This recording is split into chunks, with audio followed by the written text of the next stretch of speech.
If you're new to Deception Bytes, hit the like and subscribe button and be sure to hit the bell to be notified of future videos. If you wish to support the channel, the links are in the description below. Now, fasten your seatbelt. Here we go. Okay guys, it is Saturday, March 16th, and let's get into some Q-related news. All right, and just so that you all know, I know some of you will just say, look, that's too much information, but I've been eating orange lifesavers. Look. I look like some bizarre orange-tongued alien. Anyway, let's get into Q-related news. You're probably not here to, hear about my tongue, and if you are, there's something really wrong with you, and I think you should seek help. I was just talking to my mother before I started recording, and she was talking away to me, just letting me know about her day. And then she said, well, I've got to go. It's bunny night. And I said, Mom, maybe you shouldn't say that out loud. Because you see, what it is my father-in-law, or my father-in-law, my stepfather. He's not my father-in-law, he's my stepfather. My father died and his wife died, and my mom and him got together, and they had known each other ever since growing up together. So anyway, it's a lovely thing. Anyway, he loves chocolate, and there is a place near here called Danini, and it has the best chocolate ever anywhere. They make it from scratch. They do it all, no unnatural ingredients. It's all natural. It's all made right there. And so he loves my screen just went dim there. He loves these the chocolate there. And so at Easter time, when they're making bunnies, I used to get him cases of these bunnies, and they put them in the freezer, and then every so often at night they'd share a bunny. Well, he looked after my cat when I left for a couple days, so I got him this massive, giant, solid milk chocolate bunny. So they call it bunny night when they get together and they eat a chocolate bunny. It's bunny night. But they'll tell people, oh, we're going to have bunny night tonight. And I said, Mom, don't be saying that to people, because she doesn't explain to them what bunny night is. I said, people could get the wrong idea. Well, what? We're just eating chocolate bunnies. Well, I know that. But, so anyway, my mom had to go because it was bunny night. It's bunny night. It's a big night. Big night. So anyway, there you go. Let's get into the Q-related news, because I'm pretty sure you didn't come to hear about orange tongues or bunny night. So there you go. All right. This is from 8chan. It says the 8chan administration is responding to law enforcement regarding the recent incident where many websites were used by a criminal to publicize his crime. We always comply with U.S. law and won't comment further on this incident so as not to disrupt the ongoing investigation. Now, I know that there are rumors going around that 8chan's down and stuff. It's not. It has not been taken down. They have threatened to take it down, which I believe is ludicrous. You know why? Okay, so the killer posted on 8chan. So what? How many killers have posted on Facebook? Facebook hasn't come down. Jeffrey Dahmer used toilet paper. Should we all stop using toilet paper? It doesn't make sense. It's ludicrous. It does make sense if you're not thinking about it just on the surface. You're thinking, yeah, it needs to come down. Absolutely. Like if you are somebody that, bathes in the mainstream media narratives, you'll probably listen to that and think, well, that's a good idea. It should come down. Absolutely should come down. But that makes no sense. Like serial killers, they all use the bathroom. They all use toilet paper. Should we stop using toilet paper? They all, should we, if they had a smartphone, should we stop using smartphones? It's so retarded. It's absolutely ridiculous. It's like the argument of let's ban guns. Guns don't kill people. People kill people. And, now over in UK, you've got, it's become so ridiculous they're not wanting to sell single knives because they've got a stabbing epidemic, which proves it's not guns at all. If somebody is going to murder somebody, they're going to do it. And I remember when working for the police, I saw an example of one woman who literally stomped the head in of another woman. Didn't have a knife, didn't have a gun, didn't matter. So it's really ridiculous because, maybe killers will use 8chan, but they also have posted on Facebook and Twitter and other social media platforms. Do we take them all down just in case a killer might use them? That is retarded. I'm sorry, I shouldn't use that word. That is it's wrong for me to use that word, and I apologize. That is just not socially acceptable, and I worked with developmentally delayed adults when I was doing my psychology degree, so I do know better. All right, let's go on now, and I just wanted to say this as well. The whole point of this was to take down 8chan and to target 8chan, because that is the vehicle by which Q is communicating to the Anons, and then people like me take it from there and disseminate it outward. Now, I'm just one of many, many, many people, no more important than anyone else, but there's a lot of people on YouTube that are getting this information and pushing it out to others, and that is what the intent is. It's an awakening. Can't awaken people if you don't sound the alarm. So, they're targeting 8chan because they're like, okay, Q is completely bypassing the mainstream media. We don't like this. Let's target 8chan. Let's do a false flag. Let's get the narrative off of everything that's coming out right now. But it wasn't a big enough incident to change the narrative. And so hence we need to be on alert, because there could be anything coming up, because we know these people do not care about loss of life. They do not care about American citizens at all. So we need to be aware and alert. Now, here is the next thing. By Educating Liberals, another great person to follow on YouTube. And if you are on YouTube, my YouTube is in the description below, and in the video description. And if you want me to follow you back, let me know. Now, I do want to say something, because I don't want anybody to ever think I'm ignoring them or whatever. I get so many emails, I get so many people contacting me through various different social media platforms, and I can't always respond. And sometimes, I'll have so many notifications, and I might see some, but I might miss some. And if I miss you and you've asked me to follow you back and I've missed you, I sincerely apologize. Or if you've sent me an email and I haven't responded, I sincerely apologize. It is not because I'm ignoring you. Believe me, if I'm ignoring you, I will tell you so. Really, I'll say, look, leave me alone. I'm not shy like that at all. So unless I've said, look, you're bugging me, leave me alone, then that is not my intention. So I want everybody to know that, because it is not intentional. If it were intentional, you would know. Trust me. I'm not shy about stuff like that, because I really have in some instances been bugged, and not in a very nice way. So that if you have not heard from me personally, it doesn't apply to you. So there you go. Just wanted everyone to know that. All right, 32 Nigerian Christians were murdered in church by Muslims on March 4th, and there wasn't a single story from the fake news media.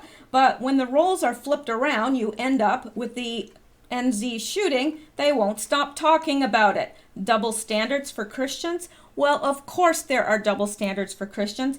And here's something that you may not know. Christians are now the most persecuted group on the face of the earth. You don't believe me? You check out the statistics. They are.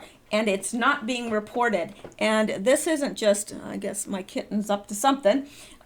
This isn't just, like, oh, they called me a bad name. This is like that kind of persecution. They horrendous things are happening to Christians worldwide. And in this case, I believe these Christians were herded into a church and the church was set on fire. Why? Why were they killed? Because they're Christian. That's the reason. So Christians are being persecuted more and more and more around the world. Not so much in America, although in America we like to think we're persecuted. Now, I'm not saying that that day's not coming. Oh, it's approaching. But right now, in some areas of the world, the persecution is unbelievable, and it's not being reported. So we both know why. All right, let's go on. And here we've got Pelosi.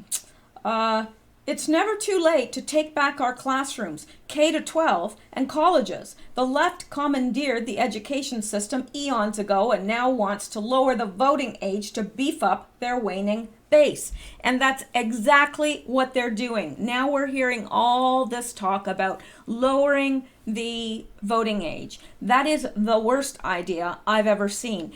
Okay, I don't have children, but I sure have been around children, and I've been around lots of friends that have children.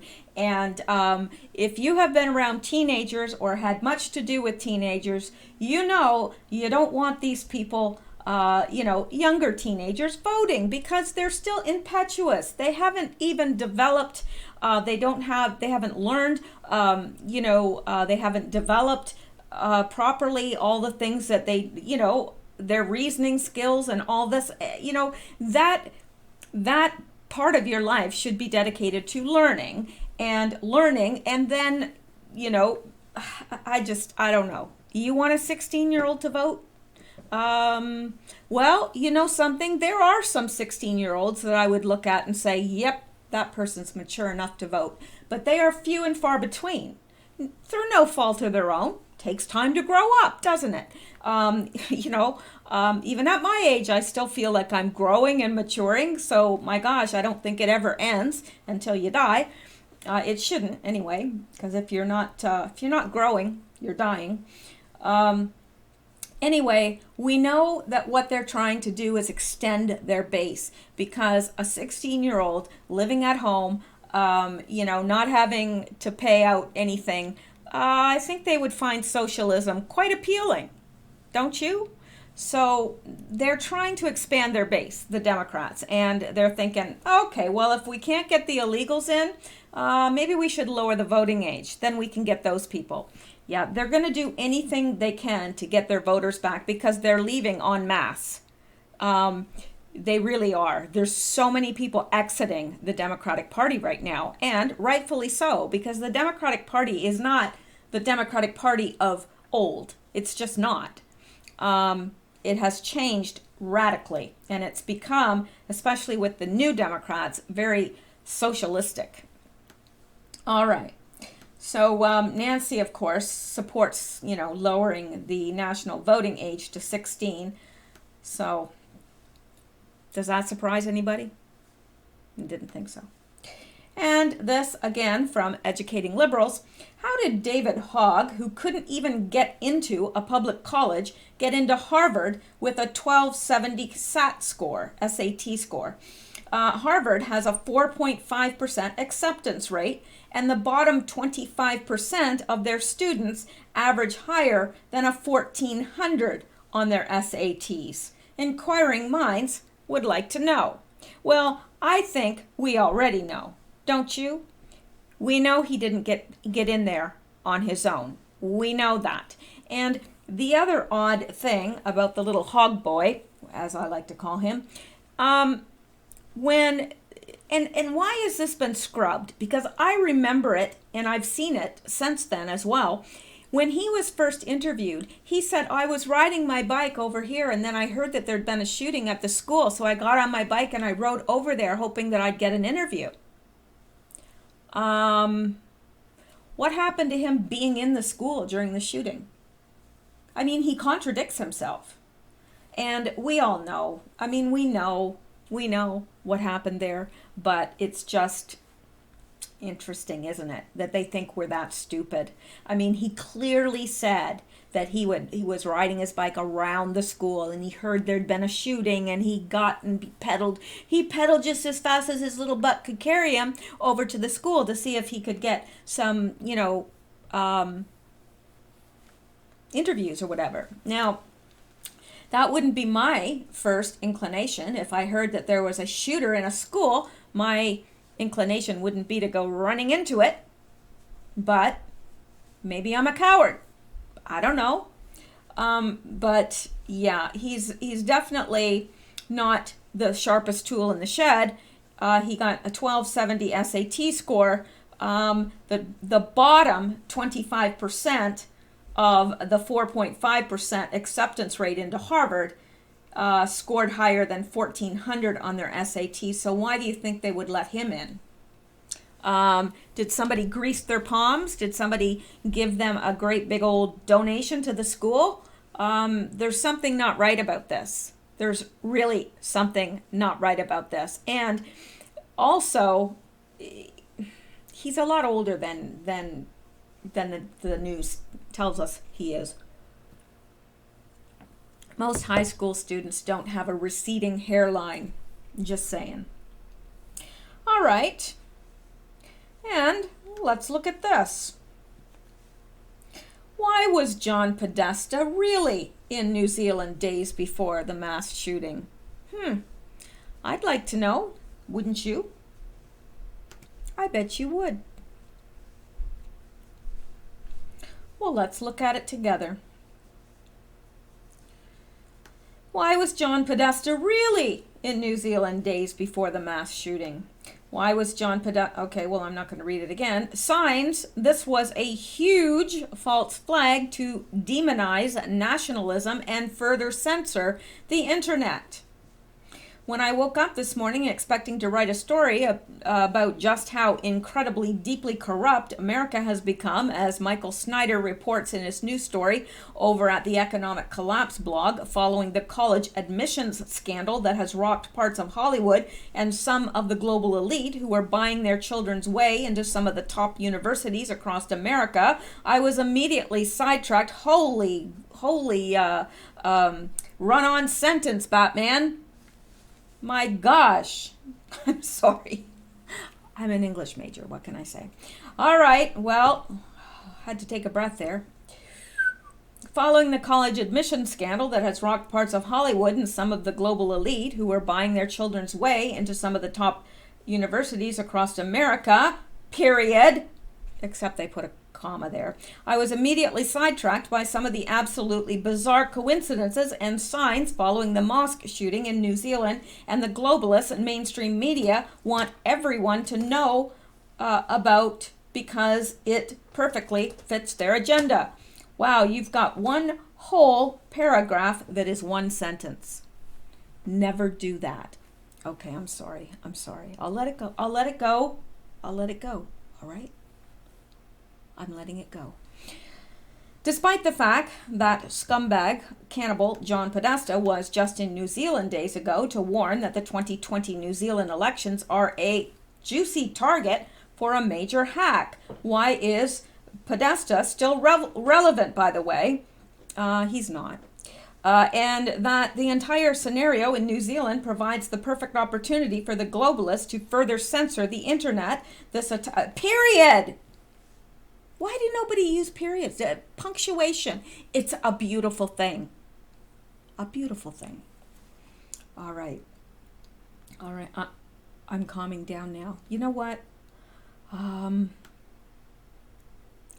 This is too much for an English major. Just too much. What might the political purpose be at a time, even when President Trump is hinting at a potential civil war in America, as was reported within this daily news story, and nationalism and populism spreading rapidly around the world at a time when the globalists had hoped to have the planet in the bag? Period! I'm sorry, I can't read this anymore. I can't. I'm sorry. Sue me. No, don't do that.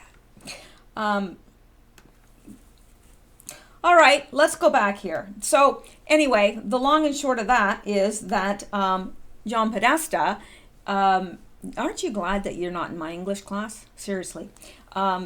Yeah, not an easy teacher. But anyway, John Podesta was in New Zealand just days before the shooting. So, and he did make that comment that New Zealand was a juicy target for the 2020 election. So, isn't that interesting? We will be keeping an eye out, not literally, but we will be, being on the watch. We'll be on the watch for more of this, because I think there's something to this. I really do. And I think it's going to come out, because that's just too coincidental for me. I don't know. Maybe you guys are more tolerant to coincidental things, but I don't know. After looking at this stuff for a year and a half, it's like, nah. Some things you can look at and say, well, it could have been a coincidence. Something like this, I don't think so. I just don't. We know how important he is to the deep state and to the cabal. Now, this, Ala Cruz, Podesta in New Zealand, need help with research. As I read the news about John Podesta being in New Zealand 3 days before the shooting and his emails to some alleged assassin, I remember he was in Parkland 3 days before the shooting, too. But I find no article about it. If you can find something, let me know ASAP. And likewise to you guys, if you can find something about that, please send it to me or put it in the comments below, because this is just too juicy to pass up, if you asked me. Yeah, and too big of a coincidence. If that is true, if Podesta was in Parkland 3 days before the shooting and also in New Zealand 3 days before the shooting, that's not looking too good as far as I'm concerned. And that might be something very interesting to look into. All right. Now, this is really the same thing, and I think we have done that to death. And let me look at this right here. Let's go, because we can.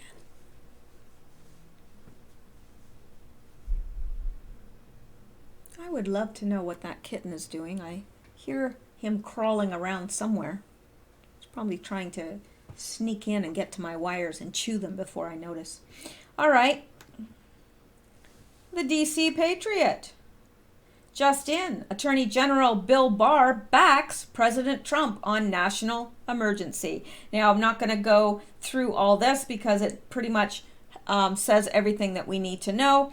The humanitarian and security crisis that we currently have right now on the border is exactly the type of emergency that presidents are permitted to address. AG William Barr. Mr. President, your declaration of an emergency on the southern border was clearly authorized under the law and consistent with past precedent.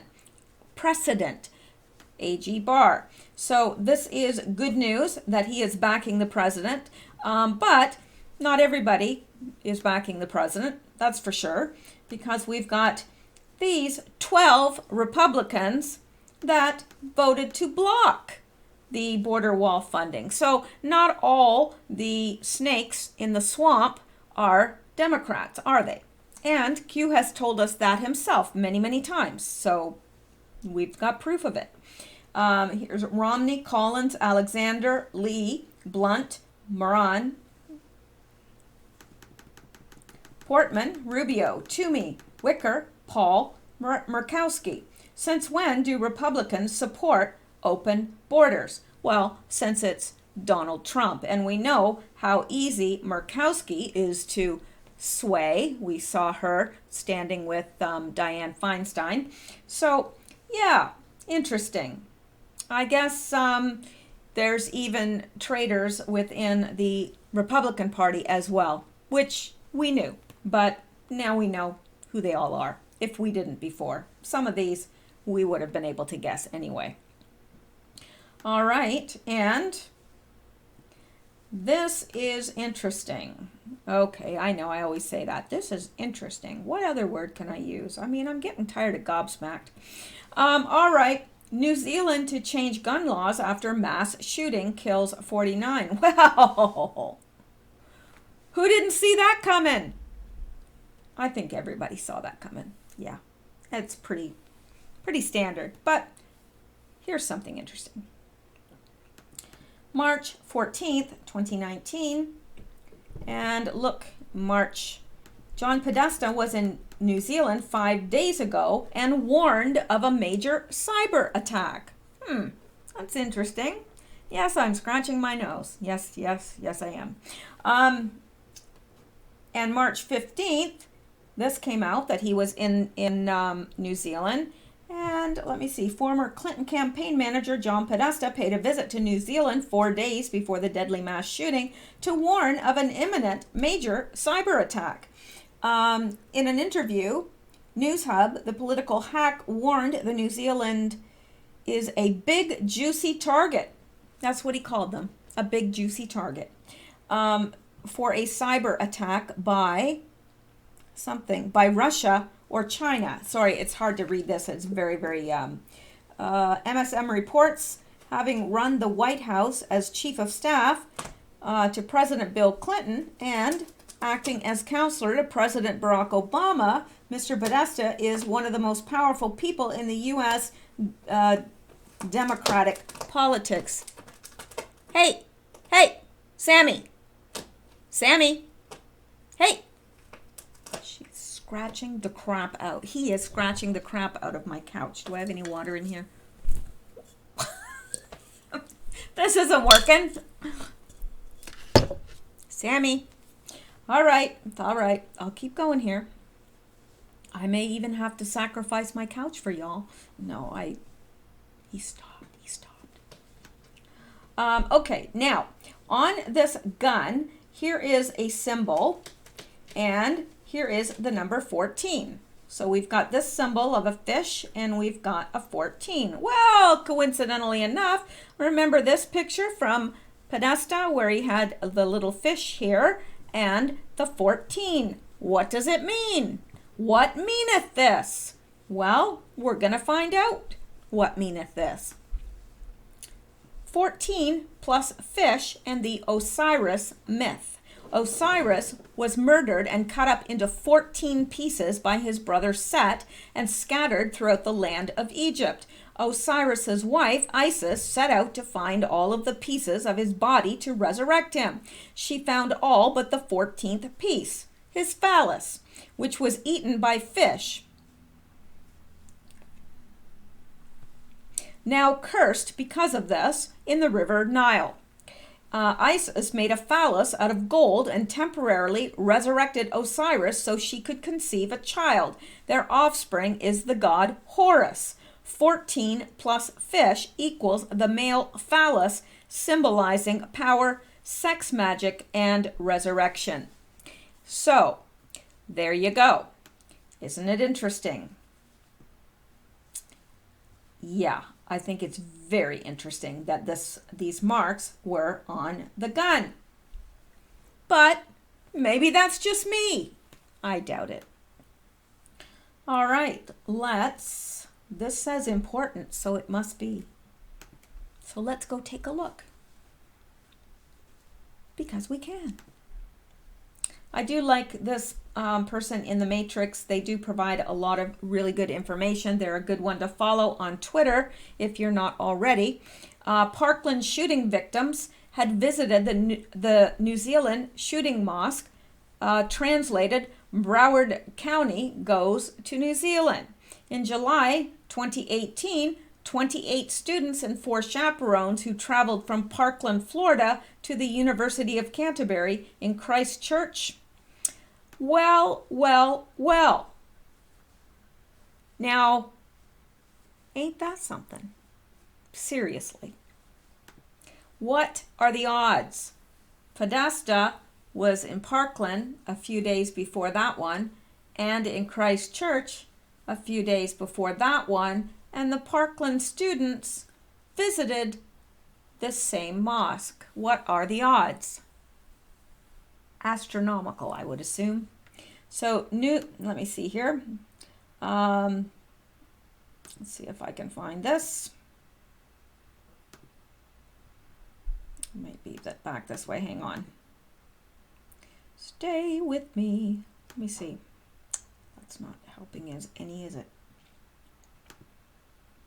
Trying to get to this. My first thought was our kids and how it would impact our kids, and my second thought was our friends in New Zealand, a Stoneman Douglas teacher said. So I can't really get to this to see the whole story here. In July 2018, Christian was among the 28 students and 4 chaperones who traveled from Parkland, Florida to the University of Canterbury in Christchurch, a visit that was intended to help the students cope with the aftermath of the mass shooting at the Marjory Stoneman High School. Yeah, what are the odds of that, really? Seriously, it's odd. So that is from In the Matrix, and he has some interesting stuff. I was just, they're always trying to time.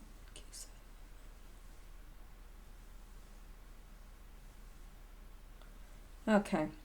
Anyway, let's get back to Q. Well, not back to Q-related news. Now, I clipped this out because I thought this was pretty awesome. Here is, and I'm not sure where this is. Looks like somebody somewhere down south. And it's got a big billboard that says, "Where we go one, we go all." So I thought that was pretty awesome. I clipped that out. And, oops. Not my best day, is it? I don't know. You guys are just something. You keep watching. But, all right. Now, this is good. Donald Trump is the first racist in history to have dated a black woman, deported an ex-Nazi, upgraded Martin Luther King's birthplace to a national historical park, posthumously pardoned legendary boxer Jack Johnson, kissed the Western Wall, loved his Jewish grandchildren, established an Opportunity and Revitalization Council to restore insalubrious black neighborhoods, signed a major criminal reform bill, granted Alice Johnson clemency, loaned his personal jet to Nelson Mandela, declared Jerusalem the capital of Israel, moved the U.S. Embassy from Tel Aviv to Jerusalem, overseen the lowest black unemployment in history, denounced David Duke over 20 years ago, being given a Lifetime Achievement Award after paving a way for blacks to enter corporate America. Yeah, worst racist ever. Well, interesting, isn't it? Now, yes, I think we're all quite aware that Donald J. Trump is not a racist and never has been. Just when he entered politics, all of a sudden everybody started calling him a racist. Nobody ever considered him that way in the past, but yeah. Now, this is something else, because remember when Q said, he said something about, do unicorns exist? Well, I may have been looking at that wrong, because I thought it meant, well, no, unicorns don't exist, and I can't remember exactly the whole post, but unicorn apparently is a system for searching the social graph. So was that what Q was talking about when he said, do unicorns exist? I think it probably was. Unicorn is an online, in-memory, social graph-aware indexing system designed to search trillions of edges between tens of billions of users and entities on thousands of commodity servers. Unicorn is based on standard concepts in information retrieval, but it includes features to promote results with good social proximity. It also supports queries that require multiple round trips to leaves in order to retrieve objects that are more than one edge away from source nodes. Unicorn is designed to answer billions of queries per day at latencies in the hundreds of milliseconds, and it serves as an infrastructural building block for Facebook's graph search product. In this paper, we describe the data model and query language supported by Unicorn. We also describe its evolution as it became the primary back end for Facebook search offerings. Now, this is really important because you know that unicorn comment was asked in relation to Facebook. So I do believe this is exactly what Q was talking about. Do unicorns exist? Well, unicorn does exist, and it's the backbone for Facebook search. I really do believe now that is the accurate decode for that. I really do. Unicorn, a system for searching the social graph. Interesting, isn't it? Yeah, Q leads us to so much stuff that we would not know about, if he didn't. That is why his system of asking questions really works, because it makes you get in and dig and look for this information yourself, and you're constantly asking yourself, is this right? Is this the right interpretation? And a lot of times, things like this pop up, and then you realize, okay, he meant that literally. All right, let's go back. I think I have one more item, and I don't know what it is, but we'll take a look at it, because it could be something good or not. Come on. We don't have all night.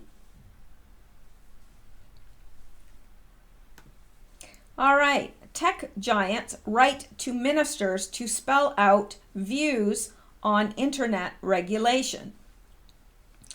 The world's biggest internet companies have written to UK government ministers to outline how they believe harmful online activity should be regulated. And of course, we're hearing this more and more, right? That they've got it because, they always treat us like, they're our nannies and they need to hold our hands. We got to tell people what's acceptable and what's not. We got to erase things on the internet that maybe they shouldn't see. The digital giants, including Facebook, Google, and Twitter, say the difference between illegal and harmful content must be formally recognized. They also say planned legislation should make a distinction between public and private communication. The letter has been coordinated by the trade body, the Internet Association. It has been sent to the Culture, Health, and Home Secretaries. The letter will be seen as a preemptive move in the coming negotiation over new rules to govern the internet. The government is due to publish a delayed white paper on online harms in the coming weeks.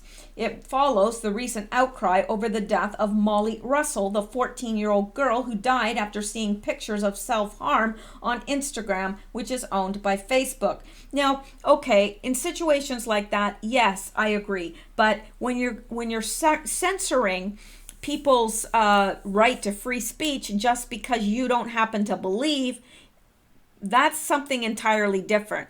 And we know that if it's used for something good, like stopping teenagers from committing suicide, because there are a lot of things out there which are, there's something new, and Momo or something like that. Anyway, that I agree with, but how do you stop it from, spilling over into what the real agenda is? Because do you really think they care about the safety of our children? They don't. It's more about censoring speech. That's what all of this is about, so that they can keep control. They want the narrative. They give the narrative, and they want to keep that narrative, and anything that falls outside of it is harmful in their view. So that includes all of us. All right. Well, that is it for the Q-related news. I have lots of other things, certainly, but that is it. I'm trying to keep these videos, especially the Q-related news, I'll try to keep them to be more bite-sized and do more of them. So anyway, but that's it for tonight. But I'll be back tomorrow, I hope. Anyway, unless I fall asleep on the couch again, but I don't think so. Anyway, I hope you guys have a wonderful evening. Thank you for watching. I appreciate it more than you know, really. And have a good night. Sleep well. Stay safe. And stay cool. And come back and see me, because I'll miss you if you don't. Good night.